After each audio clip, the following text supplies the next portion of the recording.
remontage complet de la colonne de direction. Donc sur le P880, il faut savoir qu'il y a 19 grosses billes dans le bas de la colonne de direction et qu'il y a 22 petites billes sur le haut. Donc on déballe toutes ces petites billes. On va gaver la colonne de direction de graisse.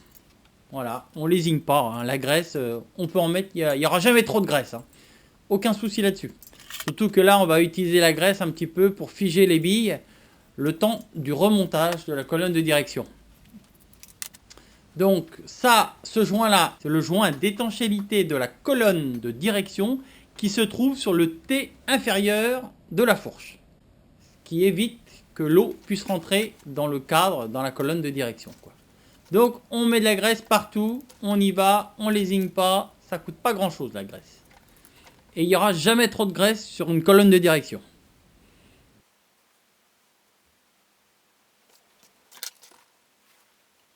Tac, donc montage du joint d'étanchéité de la colonne de direction sur le T inférieur.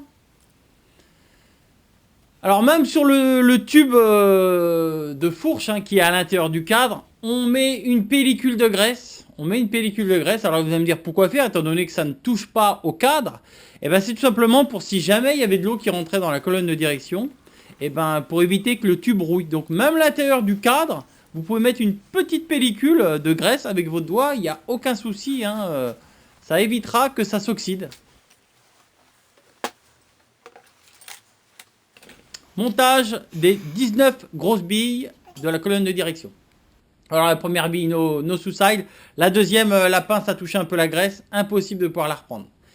Alors même avec les autres pinces, ça devient des billes sauteuses, la misère. Oh putain. Donc on va y aller tout simplement avec ses doigts. Tac, c'est aussi simple, c'est aussi rapide. Donc montage des 19 grosses billes. Voilà, vous voyez, la graisse permet de tenir les billes. Ça évite de courir après. Alors en dessous, il y a 19 grosses billes.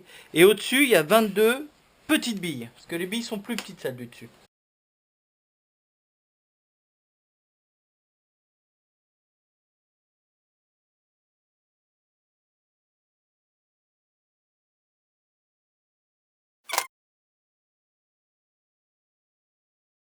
Tac. Ça, c'est le support des billes qui est fixé sur le T inférieur de la fourche. Donc c'est une pièce qui est entrée en force de façon à que quand la direction tourne, cette bague ne tourne pas. Les billes tourneront sur cette bague et non pas la bague autour du tube. Tac, notre joint en premier et ensuite le support des roulements. Comme ça, le joint, quand on l'emboîtera, il viendra faire étanchéité avec le tube de direction du cadre.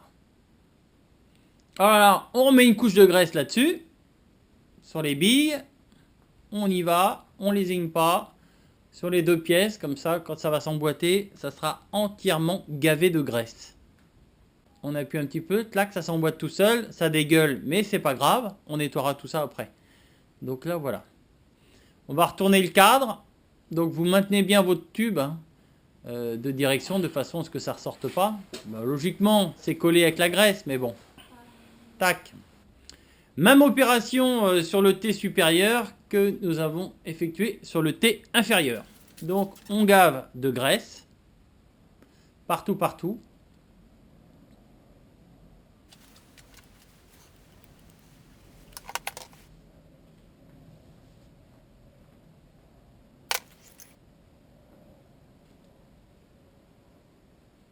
Là, on installe nos 22 petites billes de la colonne de direction.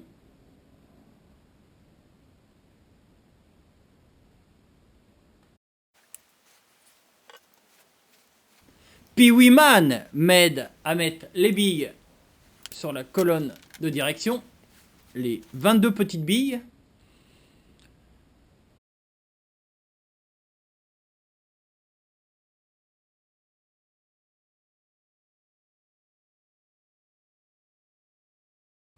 On vérifie, tac, tac, tac, nickel. Donc, on présente la pièce, impec. Voilà, on redémonte, on remet de la graisse sur les billes et sur la pièce. de façon à ce que toutes les pièces de la colonne de direction aient une pellicule de graisse dessus. Même la rondelle qui va cacher les billes qu'on va remettre après aura une pellicule de graisse de façon à ce qu'elle soit protégée et que tout ça soit le plus étanche possible. Tac. Voilà. Donc, la rondelle qui va cacher la colonne de direction, pareil. Une petite pellicule de graisse dessus, de façon à ce que tout soit protégé, que l'eau, l'humidité ne puisse pas rentrer dans la colonne de direction. Étant donné que c'est une machine de crosse qui va aller dans la boue, dans l'eau, dans tout ça, et que là c'est une articulation, donc il faut vraiment que ça soit étanche et bien graissé. Donc ça c'est tout con, hein. Même vous n'avez pas besoin de restaurer une machine pour le faire, hein. Votre fourche elle a un petit peu de jeu, ou vous avez l'impression que ça grogne légèrement, et ben voilà, vous démontez tout ça, vous repérez bien le sens de démontage, et puis ça va tout seul. Donc voilà, de la graisse en dessous. Tac, voilà, de façon à ce que tout soit vraiment graissé.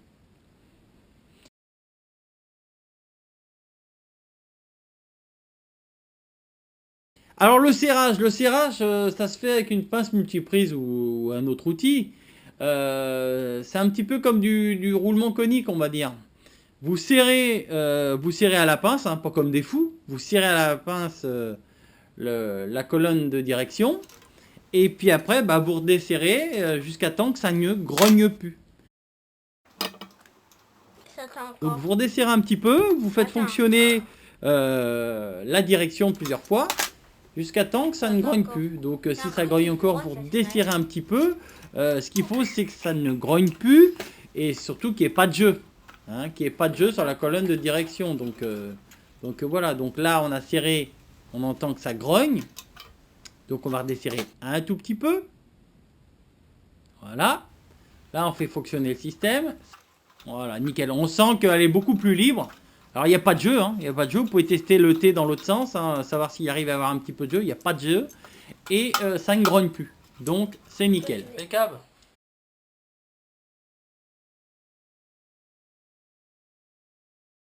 Donc, remontage des tubes de fourche. Alors on fait attention de bien les maintenir debout, étant donné qu'il y a l'huile à l'intérieur, hein.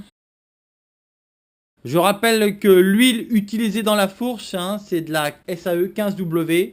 Mettez pas d'huile plus fluide, étant donné que sinon, c'est plus une fourche que vous allez avoir, c'est une pompe à vélo, hein. 60 cm3 d'huile par fourreau de fourche.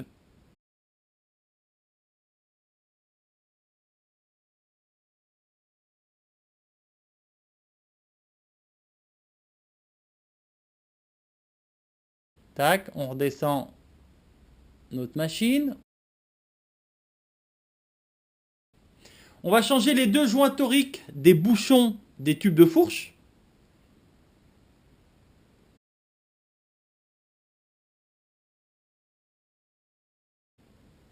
Tac, hein, donc ça c'est rien du tout, hein, un petit tournevis plat, vous démontez le caoutchouc, le joint, hein, vous pouvez mettre votre nouveau joint.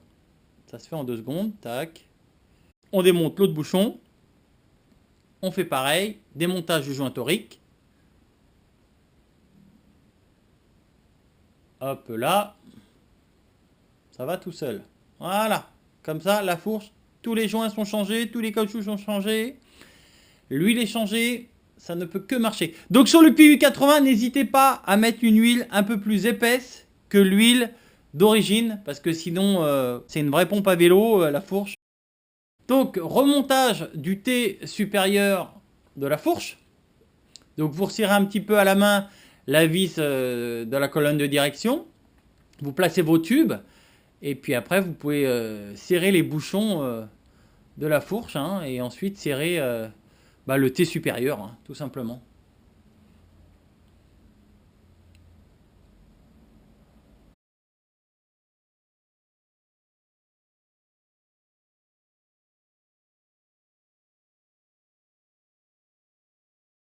Donc là, on amène tout en contact, hein. On ne sait rien fort pour l'instant. Tac. Voilà. On va serrer la colonne de direction.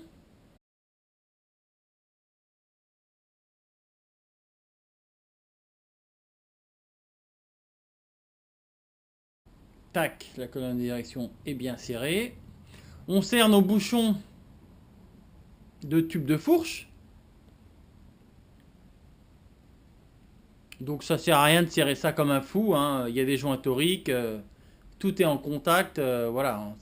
Fixation des pontées de guidon sur le T supérieur de la fourche.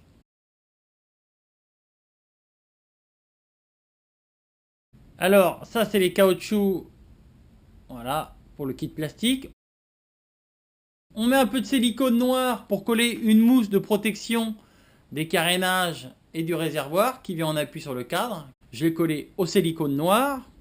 C'est le top, hein. Quand vous avez quelque chose à coller sur une machine, le silicone, ça a énormément de force, hein. Avec le silicone, je fais beaucoup de choses.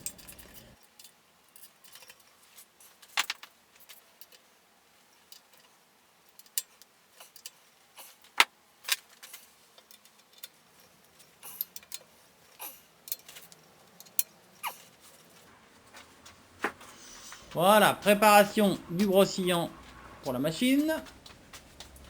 Remontage de la patte de fixation du câble de frein avant.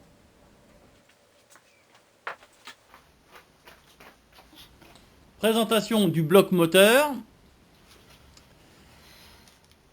On va démonter les 3 axes qui tiennent ce moteur dans ce cadre. On va complètement les graisser. Complètement. Faire une pellicule de graisse entièrement sur les axes.